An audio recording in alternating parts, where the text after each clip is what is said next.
Good morning, everybody. Welcome to Thursday. One more sleep till Friday and a couple of sleeps till the weekend. Hope you're all doing fabulously awesome on this beautiful morning. So what I wanted to talk this morning with you about is why it's really important for you to take a stand for something, why it's really important for you to have your opinion. So I was chatting on the last weekend with some clients about how they have been able to form their relationships with their romantic partners. So one of the ladies was talking about how her partner, her boyfriend now, was saying to her, "Good morning, Tamara," that the thing that really made him fall in love with her was more around the fact of how she was, who she was being really fun and kind of silly and everything else, and he just wanted to kind of hang around her. And then that led to one thing, which led to another thing, and now they're partnered happily together. So I guess if we think about it from a positioning perspective, we think about it from a marketing perspective, different people are going to be attracted to you and attracted to your marketing for different reasons and also at different times, right? So I guess one of the things that you can be thinking about is, all right, well, and most people think, okay, so this is the thing that I want to sell. I've got to make sure that all my messaging falls into line with that. Or this is the thing that I want to talk about all the time. This is the thing I want to be known for. So let's just always talk about all of that.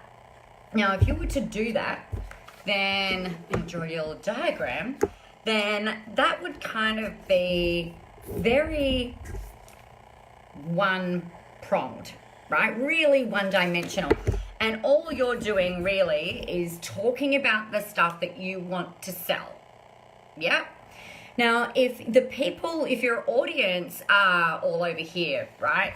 I'm not quite sure how I'm going to do this yet. And excuse my back to front writing because I'm not mirroring this morning.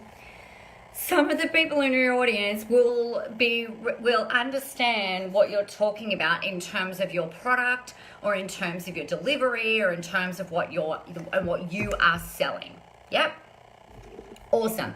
So on the other hand, good morning, Kelly. I know for argument's sake that you're really passionate about, you're passionate about health coaching and helping people live a really great life. But also I know that you're also really, oh my God, this is not very good. You're also really passionate about your animals. So you're passionate about Buddy, you're passionate about your cats. And so you share this side of you as well. Now, some of your audience will see some of the things that you're talking about and some of the things that you're doing around the animal scenario, and they will want to hang around with you more.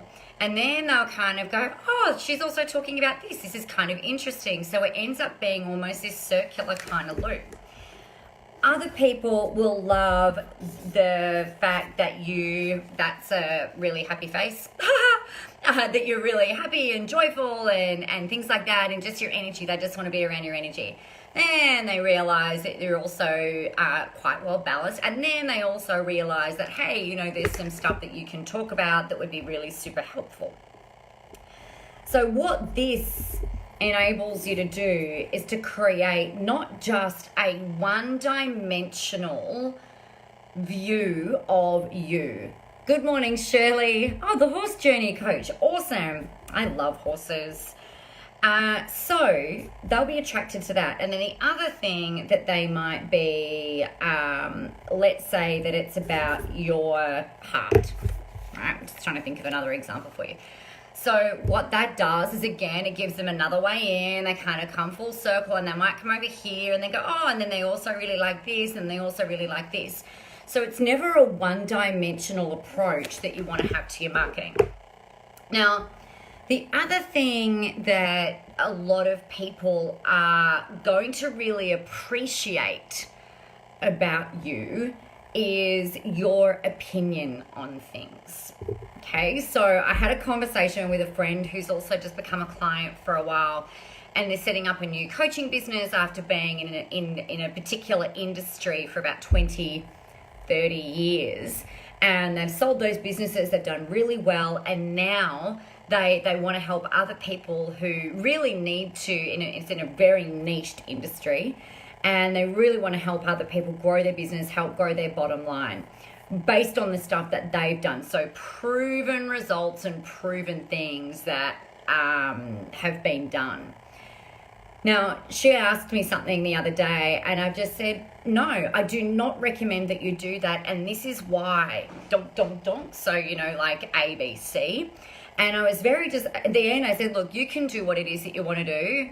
Essentially, my opinion is this because of this. So, you're paying me to help you. So this is my advice moving forward so that you know exactly what it is that you need to do. So it's really important that you have an opinion. Now, it doesn't have to be a opinion. It might be an opinion on the best way that you can cook bacon and eggs and avocado in those little fancy, having avocado cooked in an egg cooked in an avocado on a frying pan. It might be around how you position and talk about Shirley, if you're, I'm just going to make some stuff up because I don't know your business, but if you're what did you say you do? The horse journey coach. So I'm going to pretend that I own horses, and I did own horses as a kid, and you're going to teach me how to best care for those horses. And if you've got an opinion on not feeding your horses lucerne hay or not giving them salt licks, then I want you to talk about that, right? So one of the great ways to add another facet or another entry point into your little umbrella of awesomeness is by taking a stand against something, as well as taking a stand for something. So we've got this over here, it would be that says stand for, and this over here says stand against. So I stand against people who are selling, like people who have been in business for 6 months and then all of a sudden they're an expert in their industry and then they start selling how to, like they become coaches in that. I think that's a bunch of bullshit and it absolutely destroys the industry from the inside out. It's really terrible. I absolutely stand for you being you being brave, you being, you really embodying that rock star feeling and getting out there and making a go of it. So what do you stand for and what do you stand against? And remember, it doesn't just need to be in the area where you're selling something, all right? You might stand for or against this over here. I stand for the White Ribbon Foundation. I stand against domestic violence. It's part of my history. So for me, I'm just like, nah, I don't have time for that. And I'm, really vocal about helping people in that way. So it doesn't have to be in the prong of just around your product or your service. So what do you stand for and stand against in terms of perhaps the animal side of things? What do you stand for and what do you stand against in terms of fun and enjoyment? What do you stand for and what do you stand against in terms of how you feel and how you want other people to feel? And it just starts to layer in and give people another way in.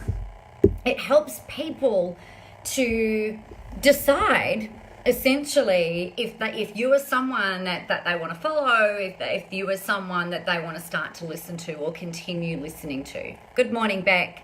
Lovely to see you this morning. So how does this apply to marketing and how does this apply to social media? Well, I'm over here. I'm not selling you anything today, but I know that my thing is all about content marketing, digital marketing, becoming more visible, right? Hence the book. So how you apply this, you want to do some posts on social media, being Facebook, LinkedIn, Instagram, that share your thoughts in these different facets. So it might be a text post if you are on LinkedIn or if you are on Facebook. On Instagram, you might do an image with some text in it and then do a little bit of text following the post. This could be multiple blogs that you do. This could be podcasts that you record and share with your audience. This could be the basis of some of your emails. The only other thing that I want to remind you of is that you've got to link these things in here back up to you and remind people how they can apply this philosophy into whatever it is that you're talking about. This doesn't necessarily mean you have to talk about you stand for only adopting rescue pets, but you're selling health coaching, right? So you can talk about only rescuing only adopting rescue pets and why this is really important. And it's a little bit like jumping on the train of the latest trend and, you know, rah, rah, rah, rah, rah, and how that applies into health coaching is you don't just want to jump into something because it's fashionable. Don't just buy a pug because it's fashionable. Don't just buy a Frenchie because it's fashionable, right? So, Callie, that would be how you might tie what you stand for in terms of what's important to you up to you, tied in into the thing that you're actually talking about, right? So that's how you can use what you stand for, what you stand against, to help people have a multi-dimensional way of getting to know you, and therefore leading them. You know, because we're leaders, right? We want to grab them by the hand and say, you know, this is how we make sense of this. This is how we work. This is why I'm sharing this, so that they can then decide if it comes time for them to either grab something of yours for free that you're putting out there, maybe buy your book, maybe come to an event, maybe buy your coaching, your service, your training, use your service by like opt in, like come in and book an appointment. I don't know, depending on what it is that you're doing. So we've got to have these ways of looping it back up, but then tying it back in, and then you can loop it back into the topic that you're talking about as well. That's the importance of having something to stand for. Yeah. So what I would do if I were you, some homework for you guys today. Yay! Teacher Nicola gets out the homework book. Here's what I want you to do. I want you to take a look at your industry. Take a look at the things that are really important to you, okay? And work out what it is that you stand for. Now, some of those things are going to be really obvious. Some of these things are going to be really like the nose on your face, but sometimes writing it down helps to bring it back to front of mind so that you can utilize it. Good morning, Tamara. So that you can actually utilize it. Right? The next thing that I want you to do is determine what you stand against. This will probably be a little bit easier because you can take a look at social media and like, that pisses me off and that pisses me off and that pisses me off, right? Also, the other thing that annoys the heck out of me is emails from people that I'm on some different email lists. You know, that everyone's on different email lists. That was a bit random. I get emails from some people who all they are doing every day in my inbox is freaking selling. And I'm like, where's the value here? You know, add me some value. Add some value. Actually, I have a really great example of that. We rescued some kittens last week. And we went into the pet store and they asked me, oh, do you want to join our email list? And I'm just like, yeah, okay, why not? Because they said, oh, sometimes you get specials and this, that, and the other. I got an email from them yesterday and the subject line is training tips for your kitten, right? So they knew what I bought. It's gone into the list, into the database, and it's actually given me some hints. They've got some recommended products in there, but they are not shoving stuff down my throat. So here are the 3 things, right? They're like, the many reasons that cats bite. The thing that kittens are doing with their paws and what you should know about. And then claw sharpening is because of this, right? So, you know, really great way of adding value in a thing and educating your market. So that's it. Go do your homework. Okay, let me know tomorrow how you went with it. I am flying tomorrow I'm flying in and out of Sydney, same day. I've got a meeting in the morning in the city. So I will be going live from the Melbourne airport. Yay! Hopefully not too loudly, because I always get crazy looks when I'm in the airport lounge and going live. So we'll be going live tomorrow. it'll be about 8 a.m. I think. So looking forward to sharing celebrations with you tomorrow. Let me know how you go with your homework. Get that done. If you need any help with anything, reach out, let us know. Most of all, use this to get visible. Use this information to get out there and help some people and start really building this momentum around you, this rock star feeling around you that you can just kind of grab hold and take with you into the new year. All right, everybody, have a great day. You're welcome, Shirley. Thank you, Beck. Good morning, Joe. Who else has commented? Thanks, Cynthia. Blah, blah, blah. Hey, Sarah. So I trust this has been helpful. I'll catch you guys tomorrow. Have a really amazing day, and let's do this. Go help some people.